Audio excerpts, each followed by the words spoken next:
All right, hello and welcome back. I'm jumping back into the outline. I was able to get a lot of good work done last night, flipping back through the book, making some notes, kind of fitting it into this 8 by 8 structure, which again is kind of an expansion on what Michael Jamin teaches in his course. These 8 main beats.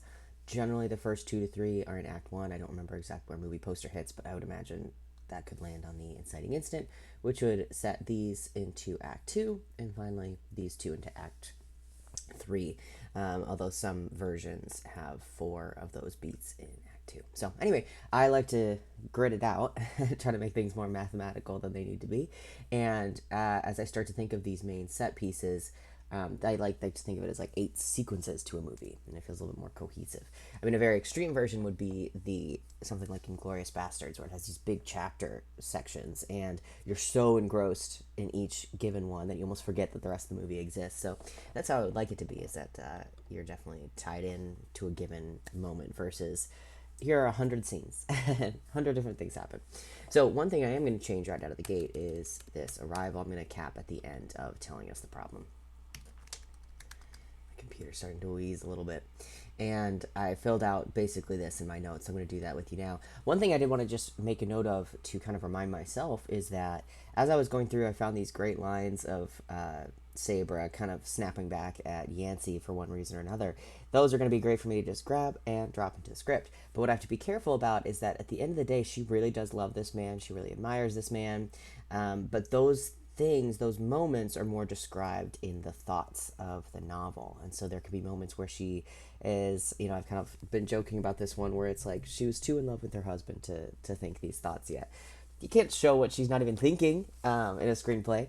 And then other moments where she's looking at him lovingly. So I just have to make sure that in my adaptation, I don't, pick up the easy stuff, which is dialogue, and then neglect the other sentiments that are kind of under the surface that are very important to the progression. So it got me thinking of high school when I did a Legally Blonde. Me and the other lead basically sat down and were like, okay, where should our relationship be over the course of this show? And I think it really helped our kind of chemistry and progression.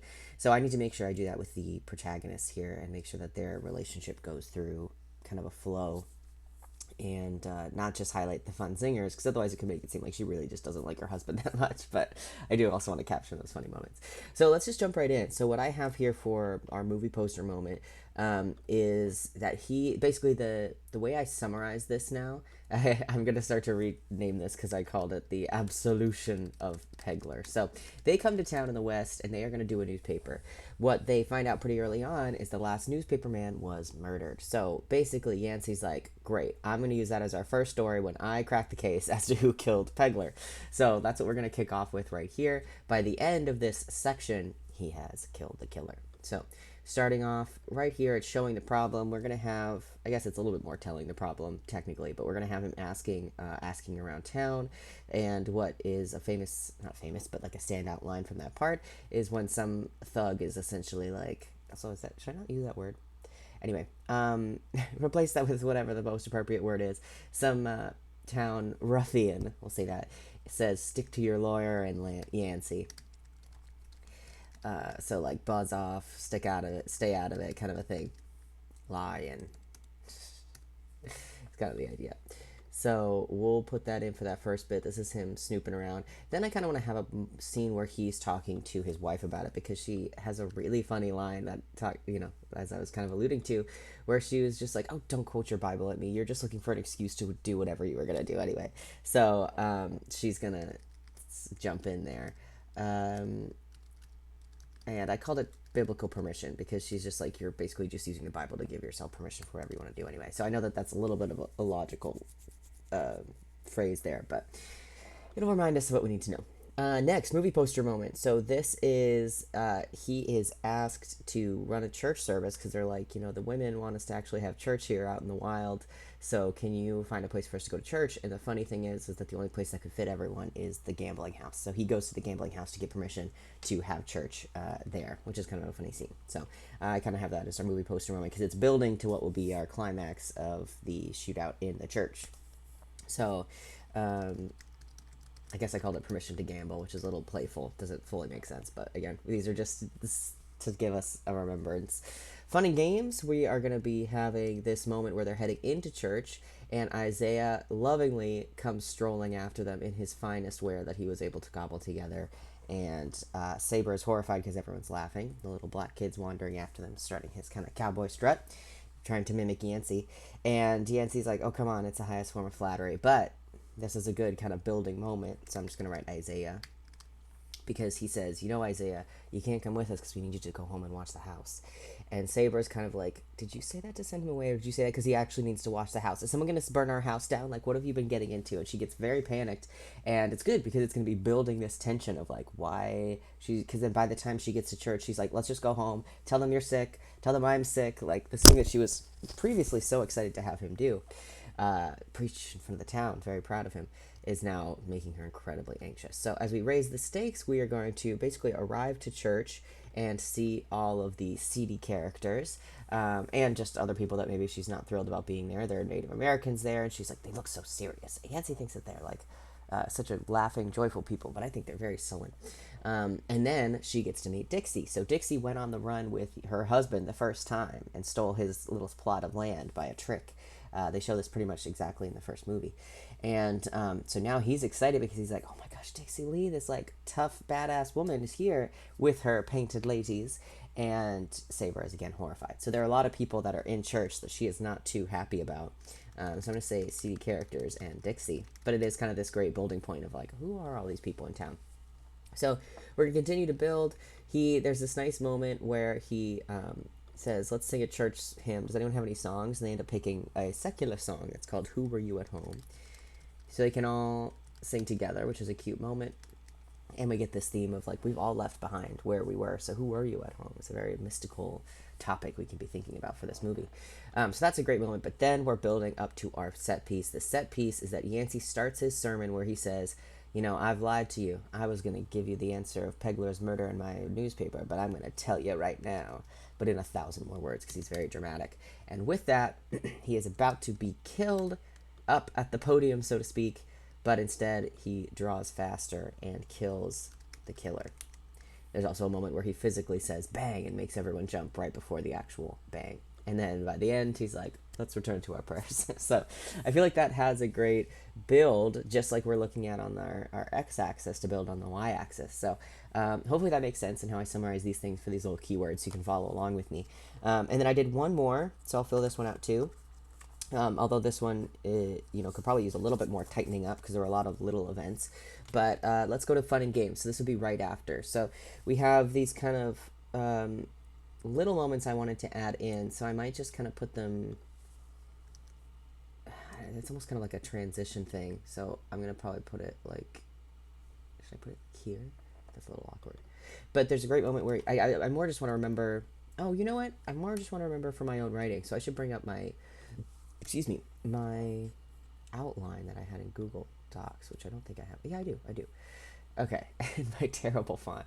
All right, let me add this in so you can see what I'm doing. If you give me one moment, screen capture. Okay, and I'll probably show you my whole ugly screen for one moment. I want you to see Chrome. There it is. Okay. Blocking my own face here. So I'll drag it over here so you can still see the main things. This is where I want to remember what I'm actually going to be writing. So little details for me as I go into the script, because the script obviously isn't going to be broken into all these different chunks. Okay, so what I want to remember... so maybe I should just... So this is actually by chapter, so maybe I can just do a more detailed...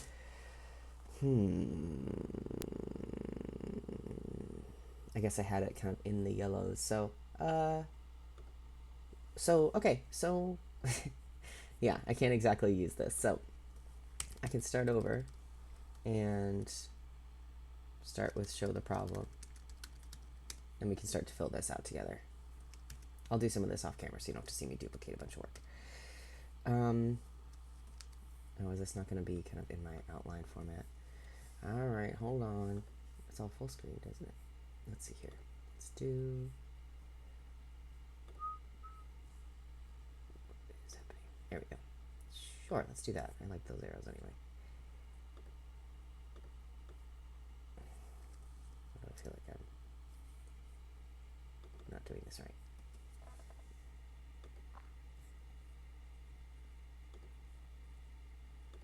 Oh, wait. Hold on, I like those arrows. Okay. Okay, now we're making progress here. So let's kind of summarize what we're doing. So we got show the problem, and we'll add in all our scenes there. We got tell the problem. We have got movie poster. Let's see how fast I can write here.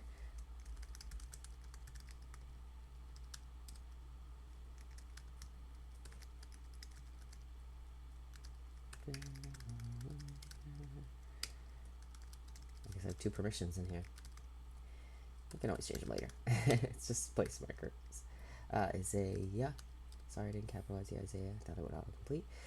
CD characters.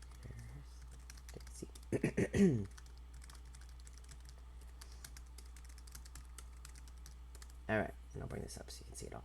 Okay, and this is all in our yellow. Okay, lovely. Oh, not the first 2, but that's okay. Now, working our way back, we now have our fun and games, which is where we were. So I just want to remember to add a couple extra details in here. And then we have orange, red. Ah.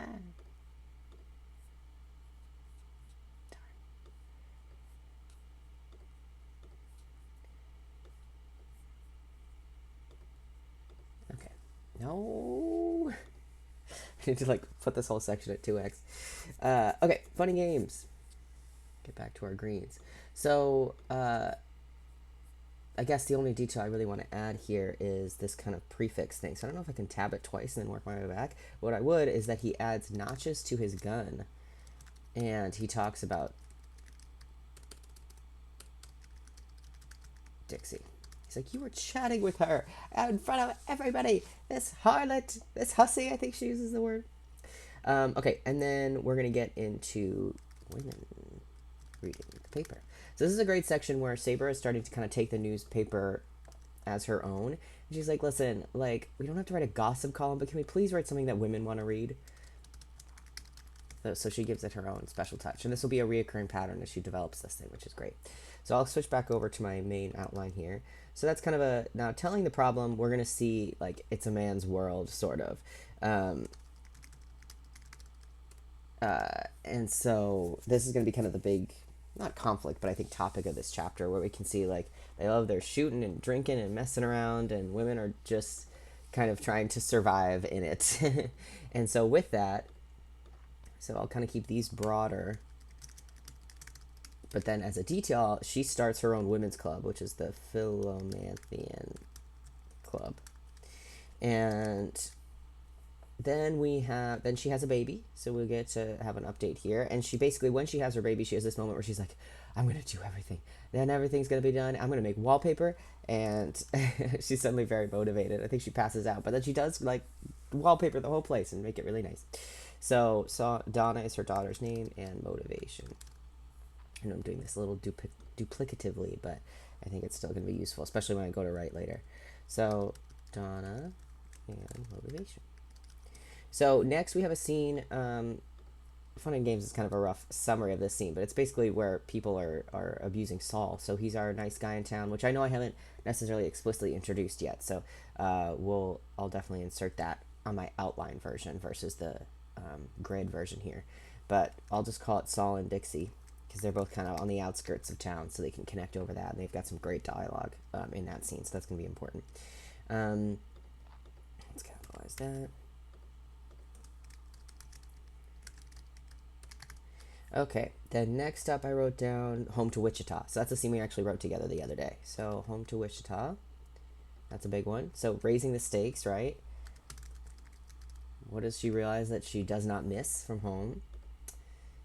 Yeah, I've got the right tab over. And then I love how this starts to build. So we have the shootout she comes home for. Bobby runs away. It's definitely like, she comes home, she's very nervous. What's going on? It's the shootout. And then after the shootout, I do just want to remember one point, which is why I kind of like that I have the 2 tabs open here. he basically says he won't take money for killing a man. And she's like, this could take care of your kid's future. Like, this could help out in so many ways, and you won't take money for it. You already killed him. He's already dead. I'm just going to write the rest of my notes here while I'm in this tab. And so now we really get into our act 3 of this sequence, which is after the shootout, Yancey really just starts getting restless. This is where we have the moment of like where she's like, "Woo, he's never been anywhere for 5 years at a time." It's coming up on 5 years, so I'm just gonna call that restless. He's absent a lot. He's certainly not keeping up with the paper, so we get to see her kind of stepping in, which is great. But and then eventually he gets a new telegram that says they're opening up new land, and he is out of town. So I'm really excited about these. I feel like both of these sequences feel like they have a good start, beginning, middle, and end to them. So I'm going to keep trying to fill out all of these, and I feel like once I have them, it's going to feel really good. It's going to feel like a real movie. And I'll add my little details here as I go too. I'll probably keep fleshing out more details over here. And then when I go to actually sit and write it down, I think it's going to be very easy. So I'll probably do a little more of this, especially because I have some time today to look at these chapters. And then soon we'll sit down again and write a whole other scene together, because I feel like that's very motivating to see the actual screenplay develop from there. So a little bit of outlining in my grid format. So thanks for hanging out with me.